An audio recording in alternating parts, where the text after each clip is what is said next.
possible. They are Waitrose, Norton Organic Grain, Natural England, Organic Arable, BQP and Dalehead, Organic Seed Producers, Cope Seeds and Triodos Bank. Now, I'm very pleased to welcome to the stage Charlotte Smith. Charlotte really needs no introduction from me, as she's already widely known as the softly spoken and extremely knowledgeable presenter of BBC Radio 4's Farming Today programme.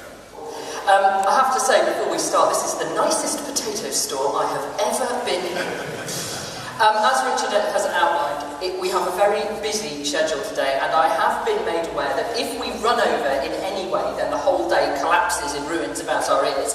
So let's get on with it. The first session, we have 3 speakers on one subject, a sort of 3-headed hydra. They're talking about how you get from a field to a pig to a supermarket shelf without any tears. Alison Johnson is going to kick us off. She is Technical Development Manager at BQP. Nice and simple supply chain. The organic arable farms feeding in through organic arable. The feed goes in through EOCM pools, feed mills to send compound feed out to our pig farms, BQP.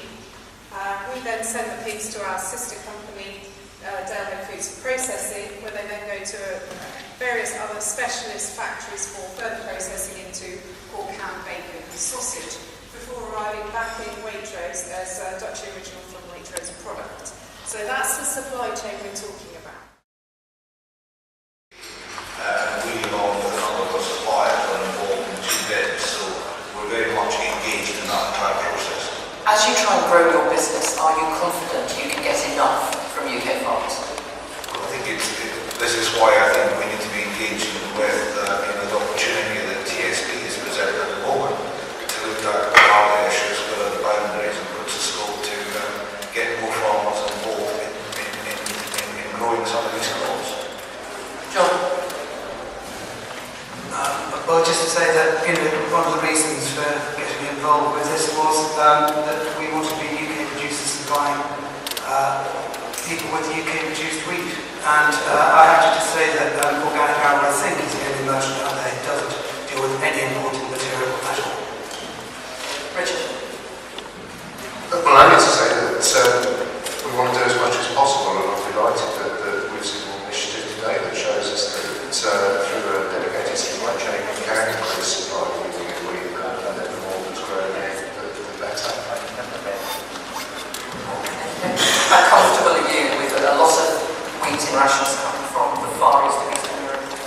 Well, it's fraught with practical problems of contamination, unknown sourcing, unreliable delivery, to say nothing of it not actually representing what we're trying to do as organic farmers, which is develop more sustainable farming systems, whether it be on farm or at least nationally. Quite clearly, we have to work harder.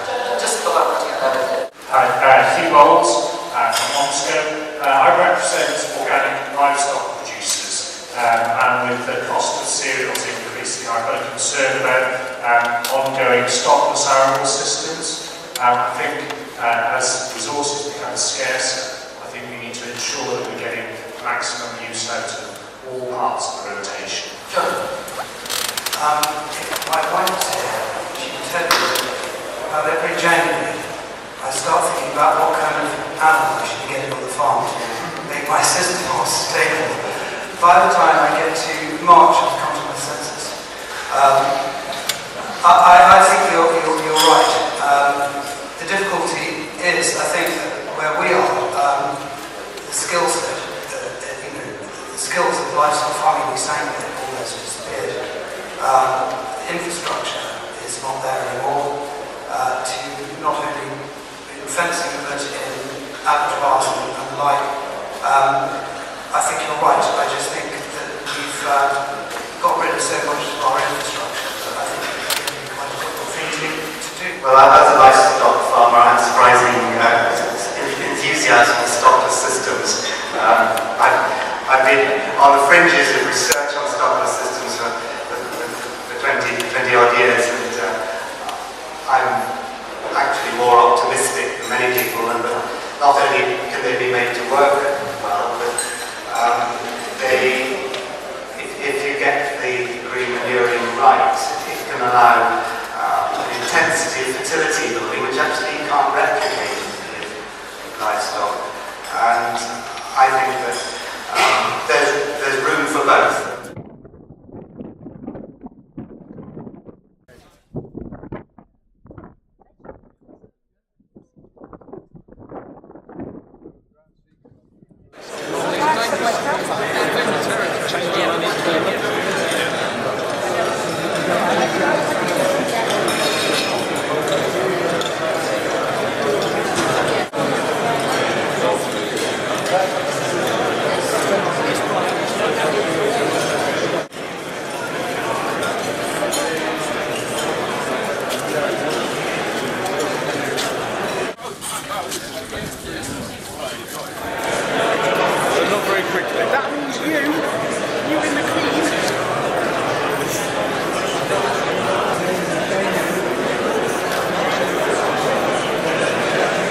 And I also hope you enjoyed the farm walk. Who would have predicted this morning that we wouldn't get wet, and yet we didn't? We must be doing something right. This afternoon, it's pretty much all about the market for organics, and after the two speakers, we'll have all the speakers that we've heard from today back on the stage in a slightly space-defying move. So let's move on to our first speaker, Alex Smith. He's the founder of Alara Whole Foods, the first cereal company in the world to be certified organic. And today he's going to talk about the Why I Love Organic campaign. This is a generic organic campaign that is running in this country now. It's £1 million funded by the organic industry, and we've got £1 million from the EU for this campaign. The trade in organic cereals is about 1.5%, maybe 2% of the size of the conventional trade. You know, it's a figure that's worth sticking in your mind. On any given day, there's going to be about 1/100th of the quantity of organic cereals trading that there would be conventional cereals. It does mean you need to think about your marketing more carefully. It means you need to think about your cropping more carefully, as a general rule. So to trot through the numbers quite quickly, by far the biggest single outlet for organic grain if you're selling off the farm is into the feed wheat sector. There's about 75,000 tonnes of that traded last year.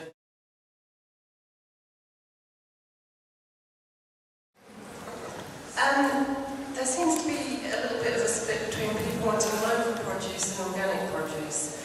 I'm interested to know how the panel think they can bring the two of them together. It's an interesting issue, isn't it? Do you want local, or do you want organic, or do you want your cake and eat it? I think they're probably a role for both products, and certainly in Waitrose, what we've done largely with the local produce is to have the suppliers deliver to perhaps 4 or 5 different branches. But when you've got 257 shops around the country working through 4 single distribution centres, that's not viable as it were. So I think what we've got is a combination of the two, and willing to try different formats. When somebody says to me, buying local is more important than buying organic, I tell them that my local turkey producer is Bernard Macy's. What the rest is song. Yeah, I share John's view. I'm always rather frustrated by this question. Frankly, organic concepts and principles do encompass producing locally for local communities. Local seems to only tick one box, whereas organic ticks lots of boxes, including the way our food is produced, which for me is critically important. And that really is it. Safe journey home, and here's to the cake. Thank you very much.